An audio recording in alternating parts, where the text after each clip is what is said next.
അതൊരു നല്ല കാര്യത്തിന് വേണ്ടിയാണെങ്കിൽ പോട്ടേന്ന് വെക്കാം. ഇതിപ്പോൾ സ്വന്തം ജീവിതവും നശിപ്പിച്ച് കൂടെയുള്ളവരുടെ ജീവിതവും കോഞ്ഞാട്ടയാക്കി ആർക്കൊരു പ്രയോജനമില്ലാതെ ആലോചിച്ചിട്ട് എനിക്ക് പോലും സഹിക്കാൻ കഴിയുന്നില്ല. അപ്പോൾ പിന്നെ തൻ്റെ കാര്യം എനിക്ക് ഊഹിക്കാവുന്നതേ ഉള്ളൂ. അപ്പു വി പി ബേസിക്കലി ഒരു പാവം തന്നെയാ സൂരജേട്ടാ. മറ്റുള്ളവർക്ക് അനുകരിക്കാൻ പറ്റുന്ന തരത്തിൽ മാതൃകാപരമായി ജീവിക്കാൻ ശ്രമിച്ച നല്ല മനുഷ്യൻ. പക്ഷേ സ്വന്തം കണ്ണിലൂടെ മാത്രമേ ലോകത്തെ നോക്കിക്കാണൂന്നുള്ള വാശിയില അച്ഛൻ.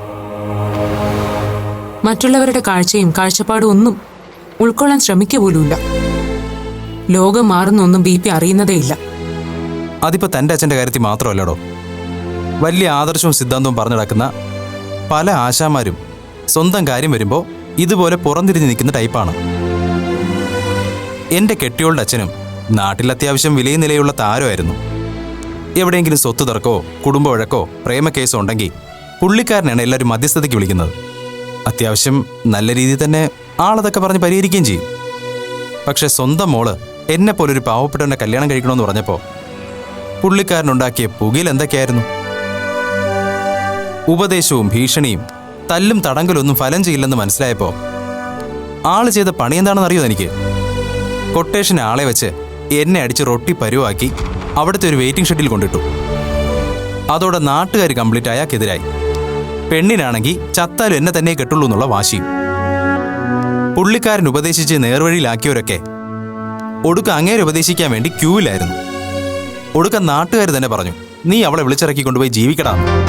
ഗ്രൗണ്ട് സപ്പോർട്ട് നമുക്ക് അനുകൂലമായതോടെ ഒരു രാത്രിക്ക് രാത്രി ഞാൻ അവളെയും വിളിച്ചിറക്കി സ്ഥലം വിടുകയായിരുന്നു. ഇപ്പോഴും അയാളുടെ വാശിയും വഴക്കൊന്നും അവസാനിച്ചില്ലേ സൂരജേട്ടാ? മോള് ഗർഭിണിയായെന്നറിഞ്ഞപ്പോൾ ആളൊരു കോംപ്രമൈസിനൊക്കെ തയ്യാറായി. 2-3 പേരെ പറഞ്ഞു വിട്ടു. പക്ഷെ നമ്മുടെ പെങ്കൊച്ച് ഒറ്റ എണ്ണത്തിന് അടുപ്പിച്ചില്ല. തന്റെ കാര്യം പറഞ്ഞ പോലെ അവൾക്കും അപ്പന്റെ അതേ വാശിയായിരുന്നു. അപ്പൊ വെറുതെ അല്ല സൂരജേട്ടനും ചേച്ചിയും ഇക്കാര്യത്തിൽ എന്നെ ഇത്രയും സപ്പോർട്ട് ചെയ്യുന്നത്. എന്താ സംശയം? തന്റെ ഭാഗത്ത് ന്യായമുണ്ടെന്ന് അന്ന് തന്റെ കഥ പത്രത്തിൽ വായിച്ചപ്പോഴേ ഞങ്ങൾക്ക് തോന്നിയിരുന്നു. എപ്പോഴെങ്കിലും നമ്മുടെ സഹായം ആ കൊച്ചിന് വേണമെന്നുണ്ടെങ്കിൽ കട്ടയ്ക്ക് കൂടെ നിൽക്കണം സൂരജേട്ടാന്ന് അന്നേ അവൾ എന്നോട് പറഞ്ഞതാ. ഇപ്പോൾ അങ്ങനെ ഒരു സാഹചര്യം വന്നല്ലോ. ഇതറിയുമ്പോൾ പുള്ളിക്കാരത്തിക്ക് വലിയ സന്തോഷമായിരിക്കും. അവളിപ്പോൾ അപ്പുവിന്റെ ഫാനാണ്. കഥയൊക്കെ അറിഞ്ഞപ്പോ ഞാൻ ആ ചേച്ചിയുടെ ഫാനായത്. ആ ചേച്ചിയുടെ മിടുക്കൊണ്ടല്ലേ ഇപ്പൊ ഈ ഭർത്താവ് ഇങ്ങനെ ഞെളിഞ്ഞു നിൽക്കുന്നു. ഇല്ലെങ്കിൽ കൊട്ടേഷൻകാരെ പേടിച്ച് ഈ മുതൽ എന്നെ സ്ഥലം കാലിയാക്കിയേനെ. അത് ശരിയാ, എല്ലാം അവളുടെ മിടുക്ക് തന്നെയായിരുന്നു. ആ സമരത്തിൽ ചേച്ചി ജയിച്ചതുപോലെ എന്റെ അച്ഛനുമായുള്ള ഈ സമരത്തിൽ എനിക്കും ജയിക്കണം സൂരജേട്ടാ. ഞാനായിരുന്നു ശരിയെന്ന് പിന്നീട് ബി പിക്ക് എല്ലാവരോടും സമ്മതിക്കേണ്ടി വരണം. അങ്ങനെ തന്നെ സംഭവിക്കും അപ്പു. അക്കാര്യത്തിൽ തനിക്ക് ഒരു സംശയവും വേണ്ട. താൻ ധൈര്യമായിട്ട് മുന്നോട്ട് വയ്ക്കോ. എന്ത് സഹായത്തിന് ഞാനുണ്ട് കൂടെ. സൂരജേട്ടൻ ഇപ്പൊ ഫ്രീ ആണോ? ഫ്രീ ആകണമെങ്കിൽ ഫ്രീ ആകാം. താൻ കാര്യം പറ. നമുക്കൊരു സ്ഥലം വരെ പോണം, ഒരാളെ കാണാനുണ്ട്. എപ്പോൾ കണ്ടെന്ന് ചോദിച്ചാൽ പോരെ. വാ അപ്പു.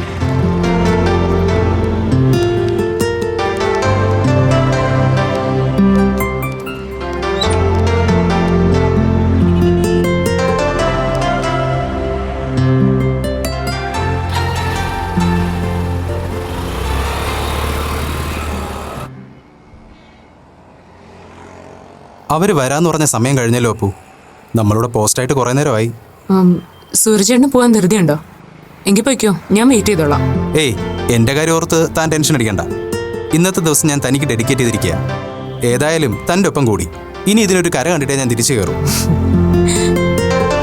ഒടുക്കം ഞാൻ കാരണം ചേട്ടന്റെ പണി പോകരുത്. ഏയ്, അങ്ങനെയുള്ള പേടിയൊന്നും എനിക്കില്ല. ഇതല്ലെങ്കിൽ ദൈവം തമ്പുരാൻ വേറെന്തെങ്കിലും എനിക്ക് വേണ്ടി കണ്ടുവച്ചിട്ടുണ്ടാവും. വാകീറിയ ദൈവം ഇരയും തരുമെന്നാണല്ലോ. നമുക്ക് നോക്കാന്നേ. കൊച്ചുമോളെ കാണാൻ ചേച്ചിയുടെ അച്ഛനമ്മയൊക്കെ വന്നോ? ആ, അവളുടെ അമ്മ പാത്തുമതിങ്ങയൊക്കെ വന്നിട്ട് പോയി. അവരിങ്ങോട്ട് അടുക്കാൻ നോക്കിയാലും നമ്മുടെ ശ്രീമതി അവരെ അടുപ്പിക്കുന്ന ലക്ഷണമില്ല.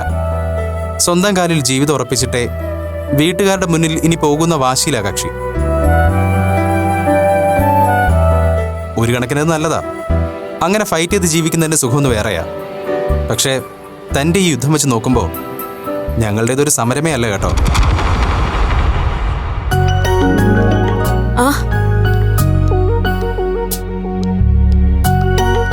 സോറി അപ്പു, വിമൻസ് കോളേജിൽ ഒരു ഫംഗ്ഷൻ കവർ ചെയ്യാനുണ്ടായിരുന്നു. ചീഫ് ഗസ്റ്റ് വരാൻ ലേറ്റായി, അതാ വൈകിപ്പോയത്. തിരക്കിലാവുന്ന അറിയാവുന്നോണ്ടാ ഞാൻ വീണ്ടും പ്രതിഭയെ വിളിച്ച് ശല്യം ചെയ്യാത്ത. നിങ്ങൾ സംസാരിക്കുക, ഞാൻ പുറത്തേക്കാം. ആ ഇരിക്കപ്പോ. എന്താ അച്ഛൻ പിടിതരുന്ന ലക്ഷണമൊന്നും കാണിക്കുന്നില്ലേ? ഇല്ല, ഒടുക്കം ട്രംപ് കാർഡ് തന്നെ പുറത്തിറക്കേണ്ടി വരുമെന്നാ തോന്നുന്നത്. അതിനെ ഞാൻ പ്രതിഭയെ വിളിച്ചേ. എന്താ അച്ഛന്റെ സ്റ്റാൻഡ്? മടങ്ങി വരാൻ തയ്യാറാവില്ലെന്ന് തന്നെയാണോ? ഏതാണ്ട് ആ ഒരു ലൈനിൽ തന്നെ ആള്. ഞാൻ ഇന്നൊരു ഡെഡ് ലൈൻ കൊടുത്തു. 9 മണിക്കകം വീട്ടിലെത്തിയില്ലെങ്കിൽ നിങ്ങളുടെ ചാനൽ വഴി നമ്മുടെ സ്പെഷ്യൽ സ്റ്റോറി ടെലികാസ്റ്റ് ചെയ്യുന്നു. ചിലപ്പോ നമുക്കത് ടെലികാസ്റ്റ് ചെയ്യേണ്ടി വരുമെന്ന് തോന്നുന്നു പ്രതിഭ. ടെലികാസ്റ്റ് ചെയ്യുന്നോണ്ട് കുഴപ്പമൊന്നുമില്ല. ഇന്ന് ഞങ്ങളുടെ സ്പെഷ്യൽ സ്റ്റോറി എയർ ചെയ്യുന്ന ദിവസമാണ്. അപ്പോ ഓക്കെ പറയുവാണെങ്കിൽ ഇപ്പൊ പറയണം. ഇത്തിരി എഡിറ്റിംഗ് പരിപാടി കൂടി തീരാനുണ്ട്. ഇന്ന് VP തിരിച്ചെത്തിയില്ലെങ്കിൽ ഉറപ്പായിട്ട് ഞാനിത് ടെലികാസ്റ്റ് ചെയ്യുമെന്ന് ചലഞ്ച് ചെയ്തിട്ടാണ് വന്നത്. VP വന്നില്ലെങ്കിൽ ആ സ്റ്റോറി ഇന്ന് തന്നെ എയർ ചെയ്യണം പ്രതിഭ. ഭാഷ എനിക്കുണ്ടെന്ന് VP ഒന്ന് അറിയട്ടെ. ഇപ്പൊ ടൈം 4:30. ഒരു കാര്യം ചെയ്, 6 മണിവരെ അച്ഛന്റെ ഭാഗത്ത് നിന്ന് റെസ്പോൺസ് ഒന്നും ഇല്ലെങ്കിൽ നമുക്കിന്നത് സ്പെഷ്യൽ സ്റ്റോറിയിൽ അലക്കാം. എന്താ? ഒരുപാട് സെൻസേഷണൽ ആകാത്ത വിധം ഒരു എഡിറ്റഡ് വേർഷൻ ആയിരുന്നെങ്കിൽ നന്നായിരുന്നു. അതൊന്നും പറയാൻ പറ്റില്ല മോനെ. നെയ്യപ്പം തിന്ന 2 ഗുണമെന്ന് പറയുന്ന പോലെ അത്യാവശ്യം ഇത്തിരി മസാല ഒക്കെ ഇട്ട് ഞങ്ങൾ അതൊന്ന് പൊലിപ്പിക്കും. അല്ലെങ്കിൽ എഡിറ്റർ സാറിന് പിടിക്കില്ല. എന്നാലും അധികം നോവാതിരിക്കാൻ ഞാൻ നോക്കാം. എന്താ? ശരി. ഏതായാലും അപ്പോ ഒരു 6:30 കഴിയുമ്പോ എന്നെ ഒന്ന് വിളിച്ച് അപ്ഡേറ്റ് ചെയ്യേ. എന്നിട്ട് വേണം എനിക്ക് ചീഫിനോട് സ്റ്റോറി കൺഫേം ചെയ്യാൻ. ശരി, എന്നാ ഞാൻ പോട്ടെ, വിളിക്കാം.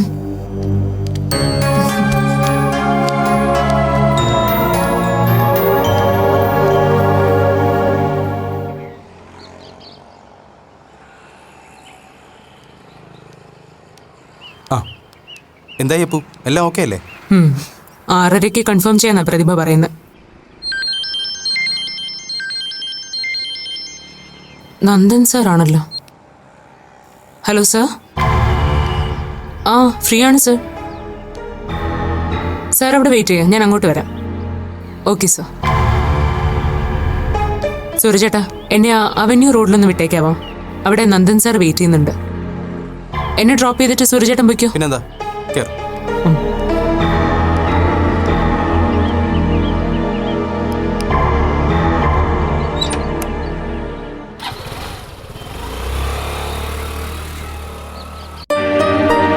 ഹലോ രാജു സാറേ, ഇന്ന് സ്നേഹത്തണലിലെ ഒരു പുതിയ അഡ്മിഷന്റെ കാര്യം നമ്മുടെ റെജി വിളിച്ചു പറഞ്ഞിട്ടില്ലായിരുന്നു. അവരിപ്പോൾ കിളിമാനൂരിൽ നിന്ന് തിരിച്ചിട്ടുണ്ട്. അതെ, ആ കുട്ടി ഹൗസ് അറസ്റ്റിലായിരുന്നു. വീട്ടുകാരെല്ലാം കൂടി അതിനെ മാരകമായിട്ട് ഉപദ്രവിച്ചിട്ടുണ്ട്. പേര് അജിമോൻ, 14 വയസ്സെന്നാ പറഞ്ഞ്. അതൊന്നുകൂടെ ഒന്ന് കൺഫേം ചെയ്യണം. അഡ്രസ്സും മറ്റ് ഡീറ്റെയിൽസൊക്കെ ഞാനിപ്പോൾ വാട്സപ്പ് ചെയ്യാം. ആ കേസ് ഒന്ന് ഫോളോ അപ്പ് ചെയ്യണം. ആ കുട്ടിയെ മെഡിക്കൽ ചെക്കപ്പ് കഴിഞ്ഞ് ഇന്ന് എന്നെ ഷിഫ്റ്റ് ചെയ്യും. ഇല്ല സാറേ, ഞാൻ ഓഫീസിലാ. ഞാനെത്താൻ ലേറ്റ് ആവും.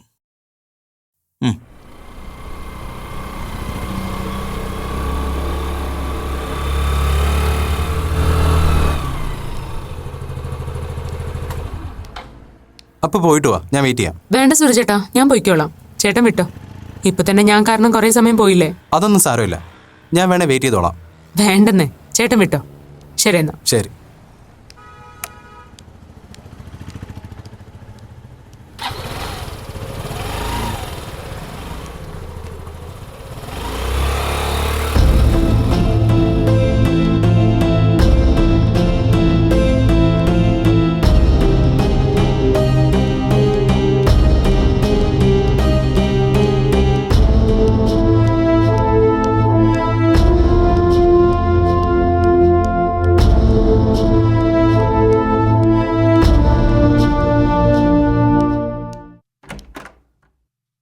സർ. ആ അപ്പു, വാ വാ.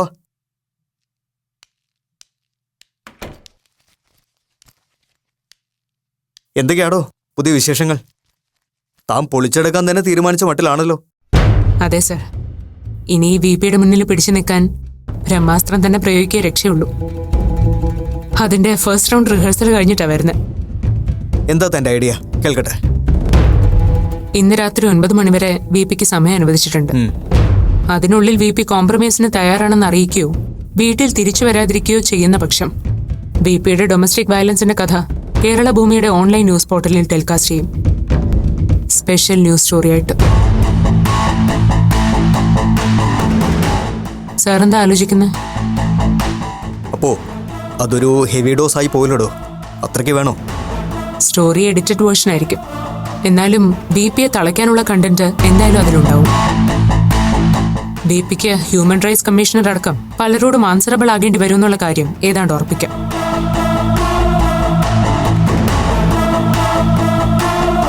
സാറെന്താ ചിന്തിക്കുന്നതെന്ന് എനിക്ക് മനസ്സിലായി. നേരത്തെ പറഞ്ഞതുപോലെ അല്പം ഹെവി ഡോസ് ആണെന്ന് എനിക്കും അറിയാം സാർ.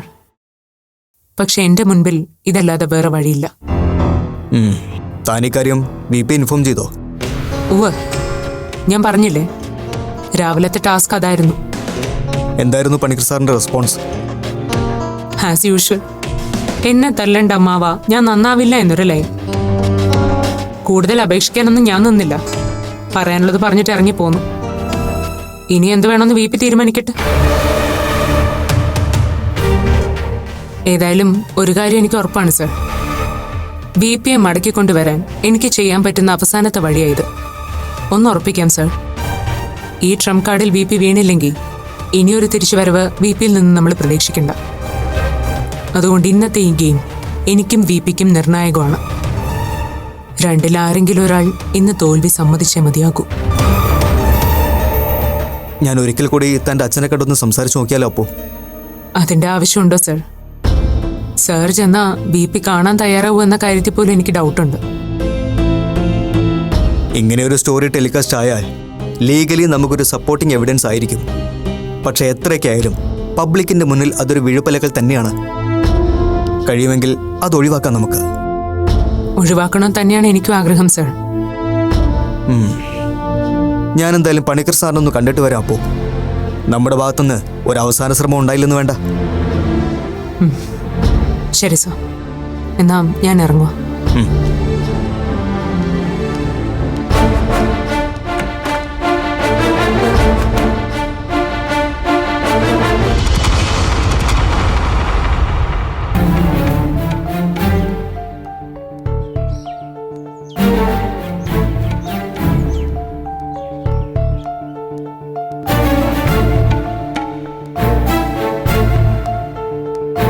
എക്സ്ക്യൂസ് മീ, ഇവിടെ ആരുമില്ലേ?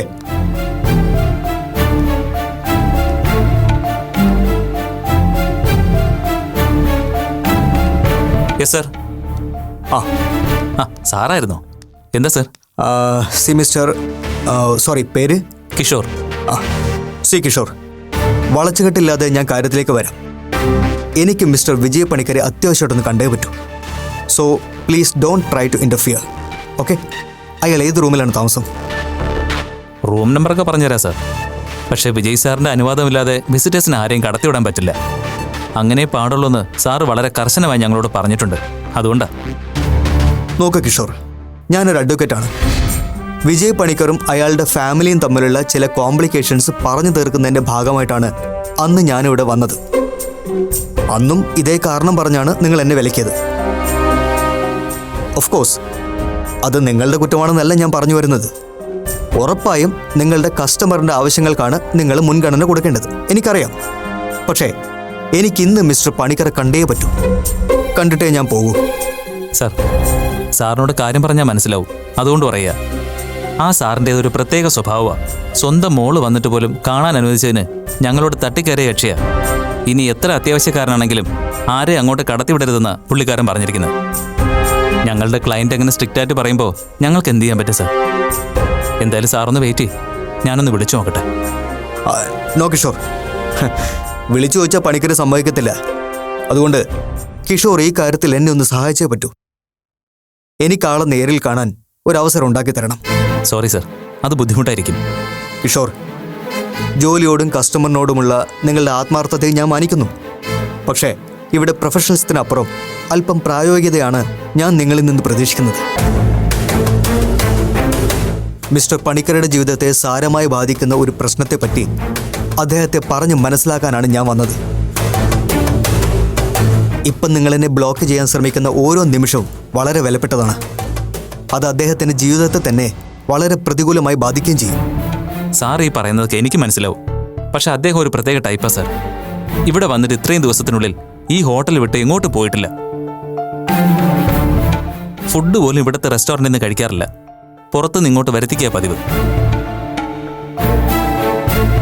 ഫുഡ് കൊടുക്കാമെന്ന ആളെ മണിയടിച്ച് എൻ്റെ കണ്ണ് വെട്ടിച്ച് പുള്ളിയുടെ മകൾ റൂമിൽ കടന്നതിന് എന്നോട് വളരെ ഹാർഷായിട്ടാണ് പെരുമാറിയത്. ഏത് നേരവും മുറി അടച്ചിരുന്ന് എന്തൊക്കെയോ എഴുതി കൂട്ടുക. ആള് വല്ല സാഹിത്യകാരനോ സിനിമാക്കാരനാണോ സർ? അതൊക്കെ പിന്നെ പറയാം കിഷോർ. ഇപ്പം എനിക്ക് അദ്ദേഹത്തെ അർജന്റായിട്ട് കണ്ടേ പറ്റൂ. അതിനെന്താ ഒരു വഴി? സർ, ഈ സാറിനെ കണ്ട് എന്തോ അത്യാവശ്യ കാര്യം സംസാരിക്കാൻ വന്നതാണെന്നാണ് പറയുന്നത്. സാറിൻ്റെ പെർമിഷൻ ഇല്ലാതെ റൂമിലേക്ക് കടത്തിവിടാൻ പറ്റില്ലെന്ന് പറഞ്ഞിട്ടും പോകാൻ കൂട്ടാക്കുന്നില്ല. ഞാനിപ്പോൾ എന്താ ചെയ്യേണ്ടത്? Sir please, 5 minute. ഞാൻ അധികം ബുദ്ധിമുട്ടിക്കില്ല. അത്ര ഇമ്പോർട്ടൻ്റ് ആയ ഒരു മാറ്റർ ആയതുകൊണ്ടാണ്. സോ പ്ലീസ് വരൂ.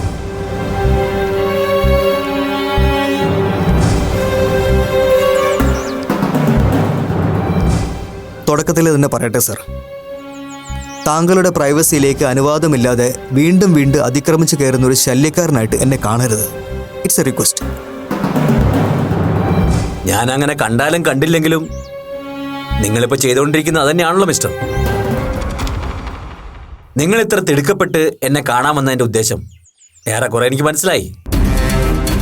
എത്ര പ്ലീസിംഗ് ആയി നിങ്ങളത് പ്രസന്റ് ചെയ്യാൻ ശ്രമിച്ചാലും അതിൻ്റെ ഉള്ളടക്കത്തിന് ഒരു ഭീഷണിയുടെ സ്വഭാവം ഉണ്ടാവും, അല്ലേ നന്ദൻ? ഒരിക്കലുമില്ല സർ. സാറിനെ നിർബന്ധിച്ചോ ഭീഷണിപ്പെടുത്തിയോ ഒരു കാര്യം നേടിയെടുക്കാമെന്ന് കരുതുന്ന ഒരാളല്ല ഞാൻ. പിന്നെ എന്തിനാണ് വീണ്ടും ഈ വരവെന്ന് ചോദിച്ചാൽ അതിനെനിക്ക് ഒരു ഉത്തരമേ ഉള്ളൂ സർ. മനുഷ്യർ തമ്മിലുള്ള ബന്ധത്തിൽ ഞാൻ അത്രയ്ക്ക് വിശ്വസിക്കുകയും പ്രതീക്ഷിക്കുകയും ചെയ്യുന്നു. നിസ്സാരമായ ഒരു ഈഗോയുടെയും പറഞ്ഞു തരുത്താവുന്ന തെറ്റിദ്ധാരണകളുടെയും പേരിൽ ഒരുപാട് നല്ല ബന്ധങ്ങൾ നശിച്ചു പോകുന്നത് തടയാൻ ശ്രമിക്കുന്ന, അല്ലെങ്കിൽ തകരരുത് എന്ന് ആഗ്രഹിക്കുന്ന ഒരാളാണ് ഞാൻ. സാറിൻ്റെ കാര്യത്തിൽ അങ്ങനെ തന്നെയാണ്. ആർ യു എ ഫാമിലി മാൻ? വിവാഹം കഴിച്ചിട്ടുണ്ടോ നിങ്ങൾ? ഇല്ല സർ. എന്ന് കരുതി ഒരു കുടുംബജീവിതത്തിൻ്റെ കെട്ടുറപ്പ് എന്താണെന്ന് മറ്റാരെ പോലെ തന്നെ മനസ്സിലാക്കിയിട്ടുള്ള ഒരു വ്യക്തി തന്നെയാണ് ഞാനും. തിയറിയൊക്കെ നല്ലതാണ്, പക്ഷേ പ്രാക്ടിക്കൽ പരീക്ഷ കടന്നു കിട്ടാനാണ് പ്രയാസം. സുഹൃത്തെ, 2-3 പ്രാവശ്യം കണ്ടിട്ടുള്ള പരിചയമല്ലേ ഉള്ളൂ നമ്മൾ തമ്മിൽ. എങ്കിലും പ്രായത്തിൻ്റെ ഒരു എക്സ്പീരിയൻസ് വെച്ച് ഞാനൊരു ടിപ്പ് തരാം. ഗാലറിയിൽ നിന്ന് ആക്രോശിക്കുകയും കൈയടിക്കുകയും ചെയ്യുന്ന പോലെ എളുപ്പമല്ല കളത്തിലിറങ്ങി കളിക്കുന്നു. അതൊരു മനസ്സാ. അല്പമൊന്നും പാളിപ്പോയാ കയ്യടികൾ കൂക്കുവിളിയാകാൻ അധിക സമയം വേണ്ടിവരില്ല. അവസാന നിമിഷം വരെ പിടിച്ചു നിന്നാലും പെനാൽറ്റി ഷൂട്ടൗട്ടിൽ പാളിപ്പോയാ നിങ്ങളൊരു പരാജിതം തന്നെയാണ്. മറ്റാരുടെയോ കുറ്റമോ നിർഭാഗ്യമോ മൂലം തോൽവി കൊണ്ട് തൃപ്തി അടയേണ്ടവൻ. അങ്ങനെ പരാജയപ്പെട്ടു പോയ ഒരു വ്യക്തിയാണ് ഞാൻ. അതുകൊണ്ട് വരാനിരിക്കുന്ന വലിയ ജയങ്ങളെക്കുറിച്ച് പറഞ്ഞ് നിങ്ങൾ എന്നെ മോഹിപ്പിക്കരുത്. കാരണം തോറ്റുപോയ ഈ കളിയോടുകൂടി കുപ്പായം അഴിച്ചു വെച്ച് സ്വയം വിരമിച്ചൊരു നായകനാണ് ഞാൻ. ഇനി ഒരു മൈതാനവും ഗാലറിയും എൻ്റെ വിദൂര സ്വപ്നങ്ങളിൽ പോലുമില്ല. ഞാൻ പറഞ്ഞത് മിസ്റ്റർ നന്ദകുമാറിന് മനസ്സിലായോ? മനസ്സിലായി സാർ.